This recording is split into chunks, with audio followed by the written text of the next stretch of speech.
これは発見された。だからいずれもアルファとかオメガですが、845年、西暦845年の6月25日にお生まれになった方がいらっしゃいますね。それが実は菅原道真という方ですね。そうするといろんな6月の25日という日にちを中心といたしまして、いろんなものが展開している。私がこの4色の定義、また世界中がですね、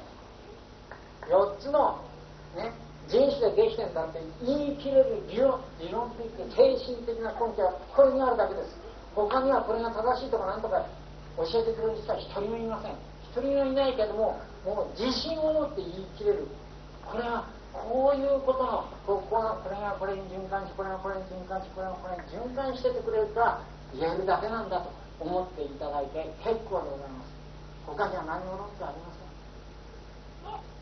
ん、ね、これは世界中が4色で塗り分けられるのと、世界中の民族が4色で塗り分けられるということですね。そうしてこの4色の定理がもう本当に私この6月の25日だったということをですね、後からだんだん発見した時にはびっくり仰天したのを覚えております。でこれは皆様も一つお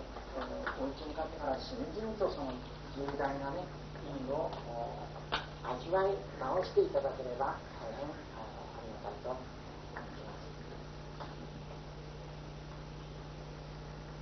す。そういたしますとだんだんと今度は先ほども縦とか横とかいろんな話が出てまいりましたけれども、光分の中にこの三つどもえ二つどもえの電気があるんだと。これは弥勒辺の中にですねこのように展開しております。このように展開しております光がですね、まず三つどもえで一つになって最後に二つどもえになっていくという論理が一つ出てまいりますが、あれですね。だから三つどもえ、そして二つどもえ、そして一つどもえっていうのはどういうことかというと、皆様は歴史の図鑑やなんかでご存知の通りの勾玉っていうものですね。あれ勾玉ってのは実は一つ。これくるくるくるくるね、で、じゃあ三つどもえってどうなってるかというと、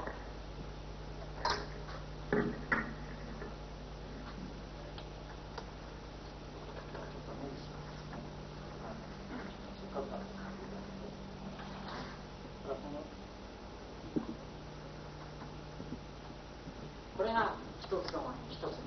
ね。だから私たちはこれを全く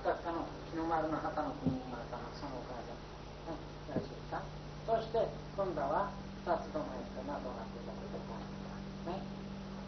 これは二つどもえだけでも6通りのものがあるというのはもう弥勒辺でお分かりですね。そして一つどもえ、最後には必ず9なんです、ね。それから今度は三つどもえはこちらですね。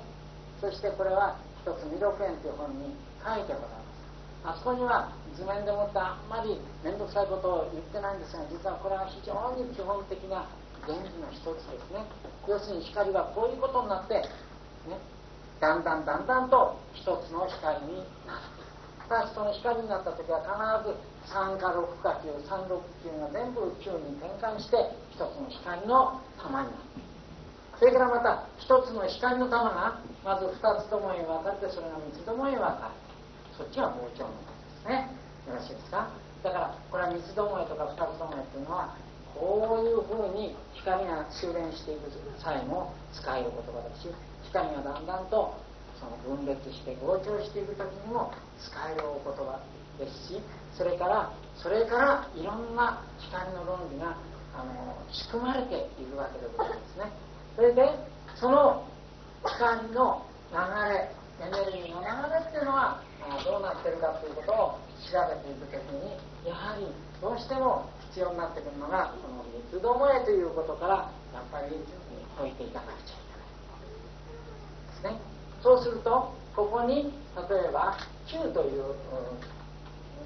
光でやるとちょっとですね特殊なケースになっちゃうんですが、ちょっと話のつもりをいたし方ありませんから、光の中で一番大きな数字に該当する9という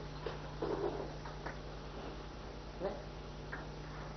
9という光で話を展開していきますね。そうすると光っていうのは1番から9番までありますね。1番から9番まであったら、なぜが1、2、まずこのように展開する。そうするとこの1に対して相手が1の場合と2の場合と3の場合と4の場合と合計9とございますね。いいですか。9ということです。その時に第1数が1で第2数が1から9まで展開した時に三つどもえですから、もう一つの光の玉をプラスして9にならなくちゃいけない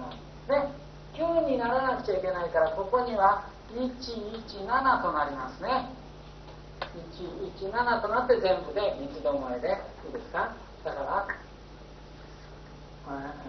つございますと3つかの3つね、117の1、そうするとこれは必ず一つになったら9になる。わかりますね。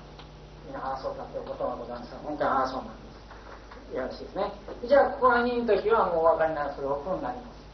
お手元のビデオを見ている方もお手元でどんどん計算始めてください。そしてできたらあんまりノートの真ん中に書かないで端っこの方に書いていただきたいんですが、ここのところにこれが9列展開していきます。もうどんどん書いていきますよ。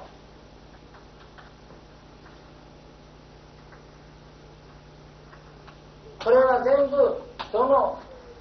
行もこの3つの三つどもえは9になってしまいますね。いいですか。そして今度は